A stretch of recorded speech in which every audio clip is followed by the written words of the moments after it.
ಮೈಸೂರಿನ ಹೆಸರಾಂತ ನೃತ್ಯ ಸಂಗೀತ ಸಂಸ್ಥೆಯಾದ ಕುಮಾರ್ ಪ್ರದರ್ಶಕ ಕಲೆಗಳ ಕೇಂದ್ರವು ತಮ್ಮದೇ ಆದ ಕಲೆಮನೆ ಸಭಾಂಗಣದಲ್ಲಿ ಕಳೆದ 5 ವರ್ಷಗಳಿಂದ ಸತತವಾಗಿ ಪ್ರತಿ ತಿಂಗಳು ನಡೆಸಿಕೊಂಡು ಬರುತ್ತಿರುವಂತಹ ಅಂತಾರಾಷ್ಟ್ರೀಯ ನಿರಂತರ ಕಲೆಮನೆ ಉತ್ಸವವು ಇದೇ ತಿಂಗಳ 26ರಂದು 75ನೇ ವಜ್ರ ಮಹೋತ್ಸವ ಸಂಭ್ರಮವನ್ನು ಆಚರಿಸಲಿದೆ.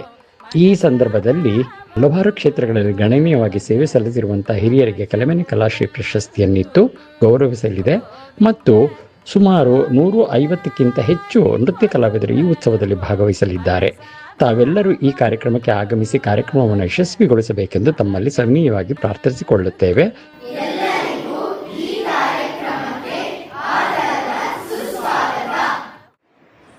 ಇಲ್ಲಿಗೆ ಬಂದಂಥ ಒಂದು ಹೊತ್ತಲ್ಲಿ ಕುಮಾರ್ ಮತ್ತು ದಂಪತಿಗಳಿಗೆ ಬಂದಿರುವಂತಹ ಪ್ರಶಸ್ತಿಗಳು, ಅವರ ಒಂದು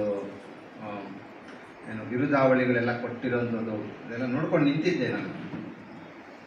ಒಂದೊಂದು ಕಡೆ ಹೋದಾಗ ನಾವು ಜರ್ನಲಿಸ್ಟ್ಗಳು ಸುಮಾರು ಕಡೆ ಹೋಗ್ತಾ ಇರ್ತೀವಿ, ಸಾಧಕರ ಮನೆಗಳಿಗೆ.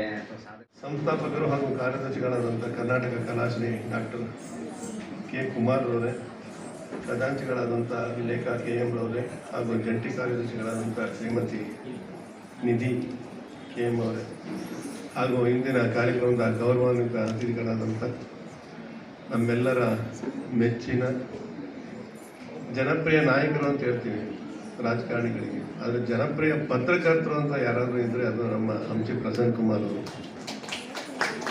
ಭಾಳ ಜನಕ್ಕೆ ಗೊತ್ತಿದೆಯಲ್ಲೋ ಗೊತ್ತಿಲ್ಲ, ಸಾಮಾನ್ಯವಾಗಿ ಕರ್ನಾಟಕ ಸರ್ಕಾರದ ಕನ್ನಡ ರಾಜ್ಯೋತ್ಸವ ಪ್ರಶಸ್ತಿಗೆ 10 ವರ್ಷದಿಂದ ನಿರಂತರವಾಗಿ ಪ್ರಯತ್ನ ಮಾಡ್ಕೊಂಡು ಬರ್ತಾ ಇರುವಂಥ ಸಾಧಕರ ಸಾಲೇ ಇದೆ. ಆ ಪ್ರಶಸ್ತಿಗೆ ಪ್ರತಿ ವರ್ಷ ಕೂಡ 1 ಲಕ್ಷ ಅಪ್ಲಿಕೇಶನ್ ಬರುತ್ತೆ.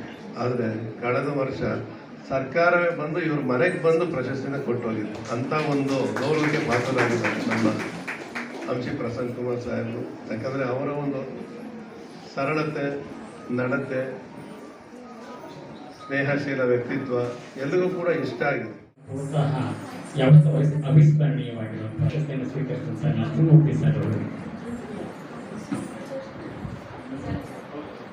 ನರಸಿಂಹಮೂರ್ತಿ ಸರ್ ಅವರು ಏನೇನು ಹೆಸರಿಡಬೇಕು ಅಂತ ತುಂಬ ತಲೆ ಕೆಡಿಸ್ಕೊಳ್ತೀವಿ ನಾವು. ಆದರೆ ಇವ್ರ ಮನೆ ಹೆಸರೇ ಕಲೆ ಮನೆ.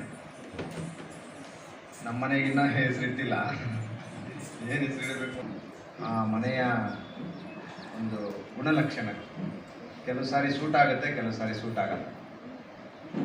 ಇಲ್ಲಿಗೆ ಬರುವಂಥ ಒಂದು ಹೊತ್ತಲ್ಲೂ ಕೂಡ ನಾನು ಕುಮಾರ್ ಪರ್ಫಾರ್ಮಿಂಗ್ ಆರ್ಟ್ಸ್ ಸೆಂಟರ್ ಅಂತ ಅಂದಾಗ ನಾನು ಬೇರೆ ಏನೋ ಒಂದು ದೊಡ್ಡದೊಂದು ಚಿತ್ರ ಇತ್ತು ನನ್ನ ಮನಸ್ಸಲ್ಲಿ. ನಾವು ಬರೋವಾಗ ಅವರು ಹಾಕಿದ ಲೊಕೇಶನಲ್ಲಿ ನನಗೆ ಏನೋ ಹಿಂದೆಗಡೆ ಎಲ್ಲಿನಲ್ಲೆಲ್ಲ ಕರ್ಕೊಂಡು ಬಂದುಬಿಡ್ತು ಗೂಗಲ್. ಮತ್ತು ಅವ್ರ ಅಡ್ರೆಸ್ ಹೇಳೋದಕ್ಕೂ ಕಷ್ಟ ಆಯಿತು, ನಾನು ಬರೋದಕ್ಕೂ ಒಂದು ಇದಾಯಿತು. ಆದರೆ ಒಂದು ಬಡಾವಣೆ ಒಳಗಡೆ ಒಂದು ಮನೆಯನ್ನು ಕಟ್ಟಿ ಒಂದು ಕಲೆಯನ್ನು ಪೋಷಿಸೋದು ಮತ್ತು ಒಂದು ಕಲಾವಿದರಿಗೆ, ಬಡ್ಡಿಂಗ್ ಕಲಾವಿದರಿಗೆ ತರಬೇತಿ ಕೊಡೋದು, ಸ್ಪರ್ಧೆಗಳು ಏರ್ಪಡಿಸೋದು, ಅದು ರಾಜ್ಯ ಮಟ್ಟದ್ದು, ಇವೆಲ್ಲ ಒಂದು ಭಾಳ ವಿಶೇಷ ಅಂತ ಅನಿಸುತ್ತೆ.